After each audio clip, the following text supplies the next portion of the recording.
In this video for section 3.2, we're going to talk about how to graph polynomial functions. So this is a little bit of putting a lot of different concepts together. So the example that we're going to do is going to be similar to one of the problems that you're going to see in the homework. And it says to consider the function f of x equals 4x squared minus x to the third. So the first thing that we're going to do when we're graphing is think about what the end behavior is going to look like. So in order to identify the end behavior, remember we need to find the degree first. In this case, the highest exponent is 3. So the degree is 3, and that's an odd number. And then we're going to identify the leading coefficient.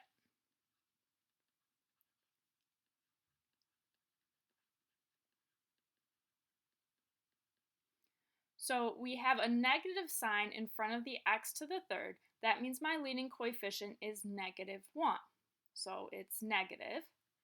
And then we can refer back to that chart in the notes or in our textbook to tell us what that end behavior is going to look like. And if you do that, it's going to show you a shape that looks something like this. So the graph is going to rise to the left and fall to the right.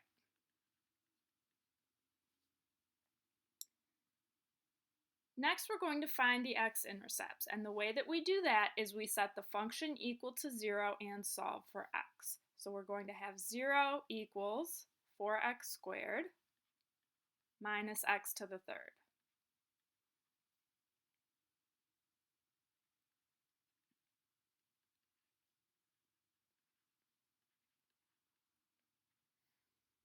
So in order to solve for x, first I want to look at factoring out a GCF. In this case, I have a GCF of x squared. And so that's going to be x squared times 4 minus x. Then we set each factor equal to 0 and solve each. So for x squared equal to 0, I can take the square root of both sides, and that gives me x equals 0. For 4 minus x equals 0, this one is a little bit tricky, but what I would recommend doing, what's the easiest, is just to add the x to both sides.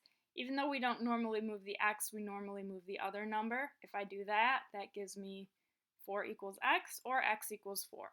You could also do minus 4 from both sides and then divide by -1. That would also give you x equals positive 4.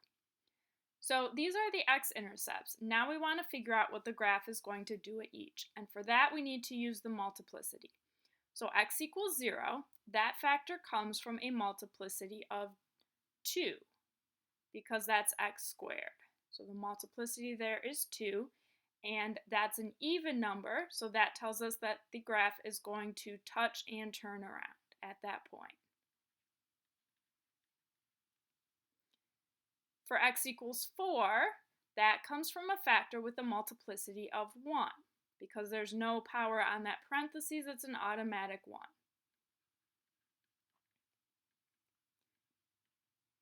And we know that if the multiplicity is an odd number, then it's going to cross at that x-intercept. So it's going to cross at x equals 4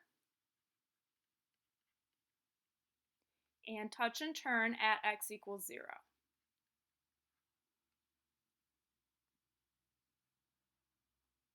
Part C is to find the y-intercept. Now this is usually pretty easy. The y-intercept is the constant. So if I look at this function, there is no constant. There's no number that's just by itself without an x in front of it. And in that case, the y-intercept is 0. You could also get the y-intercept by plugging in 0 for x. If I do that, I'm going to have 4 times 0, which is 0, minus 0, which is 0. So the y-intercept is 0. But if you're not sure, plug in 0 for x.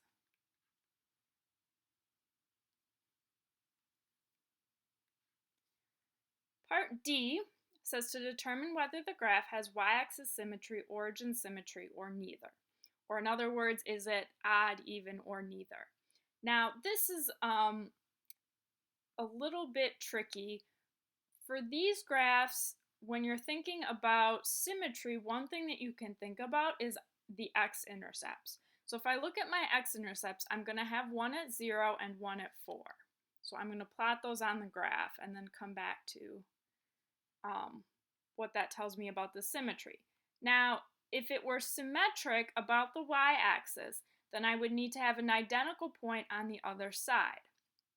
If it were symmetric around the origin, I would also need to have an identical point over here because I would need to be able to rotate this point 180 degrees and have it line up over here. Since there is no point over here, that tells me that it is not symmetric, and so this is neither. So generally speaking, anytime you have x-intercepts that are not symmetric, then you can automatically say that the graph is not going to be symmetric. So unless I had another x-intercept at x equals -4, then I would actually have to think more about what the graph would look like in order to say whether there was y-axis symmetry or origin symmetry. Because there isn't a point of x equals -4, I can automatically say that it is not symmetric. And then the last step here is to graph the function. Now, when you're doing this in the homework, in MyLab Math, you're going to need to plot 4 points for these. Now, looking at this, I have 2 points. The y-intercept is 0, and the x-intercept of 0. That only gives me 1 point. And the other point that I have is the x-intercept at 4. So what I need to do in order to get 2 other points is I need to use the function and just plug in numbers for x and plot the points that result. So my function here, my original function, is f of x equals 4x squared minus x to the third. So I'm just going to pick some numbers that are easy to plot, and easy to plot generally means small numbers. So I'm going to start with x equals 1, plug that in, 1 for x, and then do the math. So this is going to be 4 times 1 squared, which is 4 times 1. 1 to the third is 1. So 4 minus 1, which is 3. So that gives me a point of x equals 1, y equals 3. So I can plot that. That's right there. And another number I could plug in maybe is 2. Because we have powers of squared and cubed here, powers to the third, if you plug in bigger numbers, they're going to get big pretty quickly, so I would recommend sticking with smaller numbers.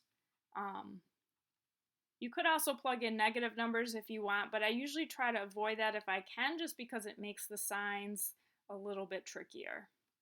So if we plug in 2, we're going to have 4 times 2 squared minus 2 to the third. So 4 times 4, 2 to the third is 8. 16 minus 8 is 8. So this gives us a point of 2, 8. So I can plot that. Now, thinking about the end behavior here and the intercepts, I know that it's going to be rising to the left and falling to the right. And it needs to touch and turn around at 0 and cross at 4. So it needs to turn around at 0, and falling from the left means it's going to come down like this, and then turn around and go back up. And then eventually it needs to be falling, and it's going to cross at the 4. So it's going to look like this. In MyLab Math, once you plot the 4 points, it'll fill in the shape of the graph for you, just like it did with the quadratic. So that's pretty nice. So next, you should work on the homework problems for this section.